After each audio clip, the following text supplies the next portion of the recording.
right, take out paper and pencil Yes, boss. and zip it Oh, because excuse me. Britain's strictest headmistress, Katharine Birbalsingh, is our special guest instructor today, and she will demand your attention. Before we get to headmistress You're scaring me. good, you should be scared. Before we get to headmistress Birbalsingh, a little introduction of her. Yes, sir. This is part of a address she gave at a Conservative Party conference across the pond there in merry old England. Take a listen. You haven't been paying enough attention to the fact that our nation's culture is not only created in our schools, but that it is our children who are leading the development of that culture in our schools. Adult authority is long gone. So here I am, ringing the alarm. In 20 years, many of us will be retired or sadly dead. And the children in our schools will be in important and influential positions in our institutions. As G.K. Chesterton said, the true soldier fights not because he hates what is in front of him, but because he loves what is behind him. Well, I'm asking, how much do you love your country? How much do you love the values that you claim to defend? Do you love them enough to tweet under your own name? Do you love them enough to change your child's school to one that's less woke and ignore the impact on your social status? Do you love them enough to do more than simply chat to your friends who already agree with you at dinner parties? For heaven's sake, man, stand up and be counted. As Russell Crowe says in the film Gladiator, a clip I regularly play for my staff, hold the line, stay with me. What we do in life echoes in eternity. Will your life echo hollow with cowardly hypocrisy, or will it echo with courage, valiance, and honor? The choice is yours. Strength and honor be with you all. Now get yourselves to detention. I appreciate anyone and everyone who can go from Chesterton to Russell Crowe in Gladiator. I thought only I could do that. Katharine Birbalsingh is Britain's strictest headmistress, the co-founder of the Michaela, I hope I'm pronouncing that right, she'll correct me, I'm sure, community school in Wembley, London. And also there's a documentary about her and the school, the website, strictestheadmistress.com, strictestheadmistress.com. Check it out. Ms. Birbalsingh, thanks so much for joining us. Appreciate it. Thank you for having me. So what's the reaction you're getting in the UK to cri de coeurs like the one we just heard at this Conservative Party conference? Well, that speech made quite a number of people upset because, you know, I'm in the world of teaching, so you're not allowed to think like a conservative, and more so, you're not allowed to go to a conservative conference. So right. That one got me into lots of trouble.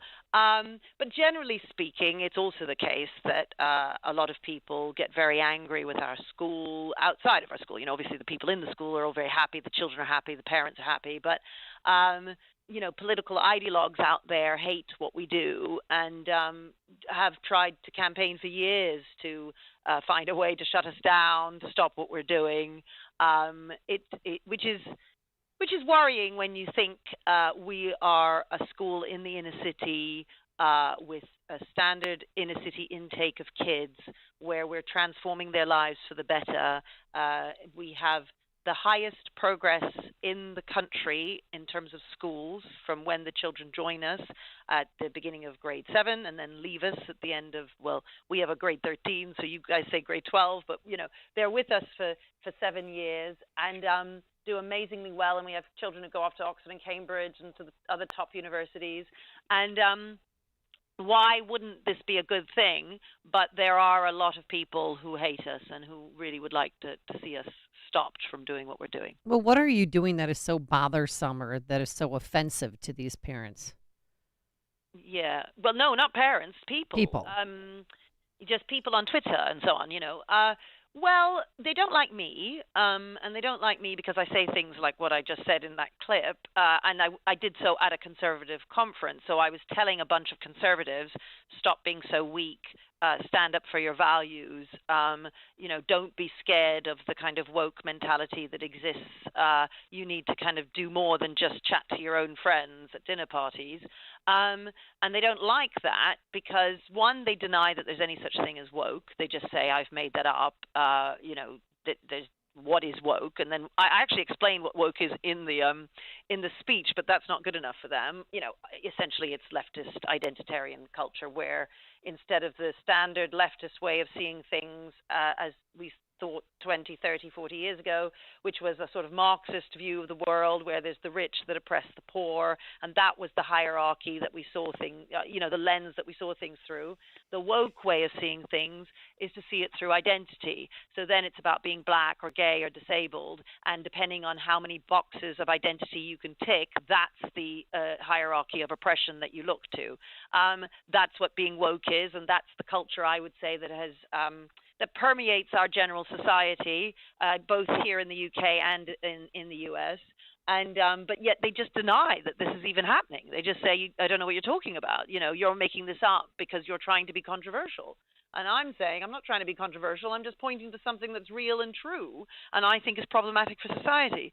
So they don't like that I say these things, and they don't like the fact that we don't encourage our children to be victims. So our children are a variety of ethnic minorities, black and brown and Muslim and Hindu and a whole bunch of different ethnic minorities. And we're in the inner city. They come from low-income families. Some of them really are, bottom of the pile, as it were, in terms of, income and so on.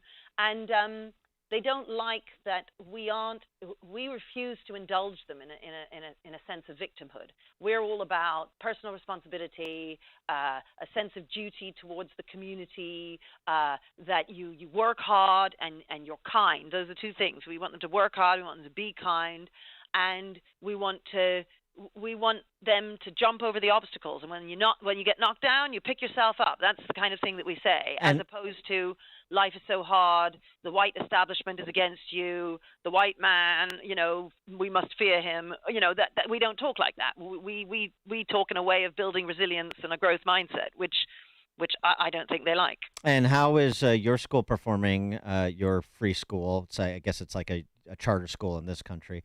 How is it performing against its competitors? Yeah, well, as I said, there's a measure called Progress 8 in this country, which measures the progress that children make from when they enter the school at secondary level to when they leave you. And we have the highest Progress 8 in the country at the moment. So of all the schools in the whole of Britain, we have the highest Progress 8. So again, you would think it'd be the kind of thing You want to that scale. our detractors would support, Yeah, and the kind of thing that the system would be interested in scaling. Yeah, oh, indeed. Well, that's never going to happen. I mean, there's no way. I fight every day just to keep us, above ground. I mean, what I mean is there are so many people fighting to destroy us. I mean, just recently, somebody wrote to the Teaching Regulation Agency demanding that I be struck off teaching because they didn't like a tweet I'd written. Mm-hmm. I mean, honestly, it's every day I'm fighting to keep us afloat and fighting the outside culture as well, because we are trying very hard to keep a traditional culture where the teacher is the authority in the room, where the desks are in rows, where the teacher leads the learning, where the children and teacher have a lovely relationship and the children are loved, but there's also good discipline, and the discipline is there precisely because we love them. It's very hard. And, people always say, what's hardest about my job? The hardest thing is trying to fight everybody on the outside. In that same speech that we played a clip from, you said something that has particular resonance here in Chicago as well. You said the education system is broken because it keeps poor children poor. We see that here. What did you mean by it? What are you observing in the UK? Yes, well, that quote is actually from 2010, another conservative conference that I went to. You see, I'm very naughty. I keep doing it. Okay. What I meant there was that the people who are working really, really hard to improve the lives of poor children can sometimes do so incorrectly, and they're actually ending up doing the wrong things to help these poor children. And the system is such that it will encourage bad ideas in the system instead of encouraging good ideas. So I think one of the reasons why your charter schools are so successful and why we are successful as a free school, although there are public schools that are successful in the U.S. and there are also state schools, our public schools here in the U.K. that are also successful. But any of those schools that are successful, it's because they have rejected what the system tends to tell you to do, and you do your own thing, and you do it differently. And my position is always, well, look, the system ought to be set up in such a way so that you just follow the system, and that's the right thing to do. It shouldn't be the case that you have to reject everything you've been taught how to do. So I would argue, for instance, that teacher training colleges teach us all how to teach incorrectly. We have to retrain all of the teachers when they come to Makeda to show them how to teach in a good way so that the children can learn the best and the most, So that shouldn't be the case. You're having to be a real kind of disruptor or an alternative thinker in order to get things right. And most people, of course, will just do what they've been told to do because you're 22, you go to teacher training college, right? You're told to do X, Y, Z. You're going to do X, Y, Z. Why would you suddenly do A, B, C? So that's what I meant by it being broken. And the children who suffer the most are the disadvantaged, are the poor, because the richer you are as a family, the more you can make up for the deficiencies of the school.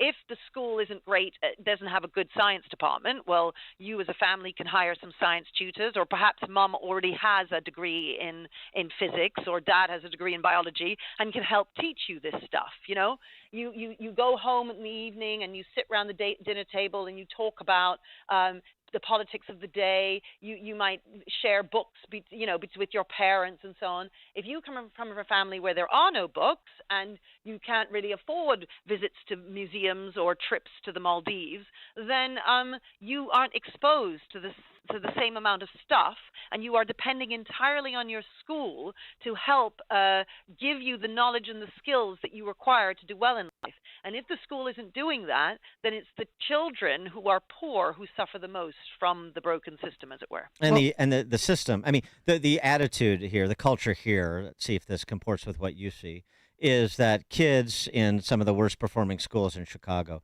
they are there to sustain the system. The system, those schools are not there to develop the kids. Yeah, I mean, look, I don't think anybody would want to say it that starkly. I think the teachers who work in those public schools will go along with the idea of, I want to make a difference, I want to change these children's lives. And that's why I say it's the system that's broken, because in the end, the system breaks the teachers. Because the teachers have to do it so differently. How are they meant to know that they're not meant to do the things that they've been taught to do? It's impossible. I mean, the only reason why I figured it out is I've had many years. I was trained badly. I then over years came to realize, wait a minute, that doesn't actually work in the classroom. These methodologies work better.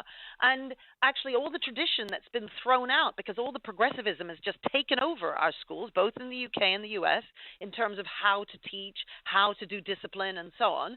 And then as you do it, longer as a teacher, you come to realize, wait a minute, actually it's better if I stand at the front, and it's better if the desks are in rows. If I have the desks in groups where the children are looking at each other and the children are meant to teach themselves instead of me teaching them, they actually won't learn so much. But until you've been doing that for years and discovering that for yourself over the years, at first you end up doing all the wrong things because that's what you've been taught to do. And then in the end, you see the result of kids on the street who just aren't learning very much. Right. And what has evolved over the years is social media. And I'm just curious, do you allow cell phones? Because here in these American schools, they can, at first it was just, when you're in the hallway in between classes, now cell phones are everywhere and kids are on their cell phones all the time, even during class. Do you allow that at your place? No, of course not. I mean, the thing is, we do more than not allow phones in the school. I tell the families not to get them phones at all. So we sell brick phones, where they can call them and they can text them, but there's no access to the internet. And we strongly encourage families to go for a brick phone instead of a smartphone. I give very long talks to families about the danger that they put their children in when you give them smartphones. I explain to them how the top tech guys in California do not give their children data on their smartphones. Bill Gates, Steve Jobs, for instance, when in 2010 the iPad came out and he was asked by a journalist what his children thought of it, he said, well, of course I'm not giving my children the iPad, you know. Well, so we have this idea that all these tech guys are surrounded by smartphones. Their children are not. And they then fly around in private jets, earning their money off of our ignorance because we buy our children these smartphones. The children use them. Those guys get rich. They fly around in their private jets, but they protect their own children from the damage it does. And I always tell people to watch The Social Dilemma, which is on Netflix. Yeah. They say all the same stuff that I've been saying for years. And these guys are just whistleblowing because they work in these places in California. So, you know, the thing is that people don't realize, and so I've got poor parents saving up their money, Christmas time, giving their child a smartphone, thinking, oh, well, isn't it wonderful? And I actually think they're giving them a device that will destroy their lives. They will get involved in gangs. They will meet pedophiles. They will meet all kinds of desirables that you would never invite into your own house, who might as well be in your house every evening because they're in their bedroom, texting whoever it is, making relationships with people who in the end could actually put your child's life in danger, let alone the damage it does to the brain. They no longer read. They can't complete their homework. And then when they're failing their exams at the end of school, you wonder why. Well, it's because you gave them a smartphone. And even worse, if you're giving it to a toddler, your child is going to struggle to read because a book cannot compete with a phone. The phone has colors and explosions and pop-ups and all sorts. A book is black and white and flat. So the thing is, parents don't know, and because we're at the beginning of this nightmare of technology with children, people don't realize, and then they say things like, oh, but you need to teach them how to use technology. You do not need to teach children how to use technology. They'll figure it out in 5 minutes. Fact is, you need to keep them away from it, and all of your listeners, the best piece of advice I can give you is do not give your child a smartphone until they're 16. It really is. It's the best advice because it's unsupervised access to the internet. The problem is, when they have unsupervised access to the internet, well, the boys, they're all watching porn. I can tell you that for nothing. The girls are texting much older boys and men in many situations, building relationships that you don't know anything about, and then your child lies to you and says, oh, I'm just going out to meet my friend, blah, blah, blah, at the street corner, and actually she's going off to meet her 22-year-old boyfriend. I tell you, it's so dangerous, and parents actually say to themselves, but my child is safer with a phone. They have never been more unsafe because you are opening them to a world of which is horrifying. That's all I can say. And I have this experience because obviously I'm on the front line working with kids all the time. Parents only have their one or two children, you know, and then they don't have this experience and they think it's okay. Honestly, it's the most dangerous thing you can do for your child is to give them a smartphone. Well, and the Wall Street Journal expose on Instagram that was published yesterday speaks to this too, so maybe that will get more people listening to what you're saying as well. Katharine Birbalsingh, she is Britain's strictest headmistress, co-founder of the Michaela Community School in Wembley, London. The documentary strictestheadmistress.com. Strictestheadmistress.com is where you can find out more about Ms. Birbalsingh and the school. Katharine Birbalsingh, thanks so much for joining us. Appreciate it. Thank you for having me. Thank you. And she joined us on our turnkey.pro answer line. Stories of the day, then talk about them right here on Chicago's Morning Answer on AM 560. The Answer. When life ends, your legacy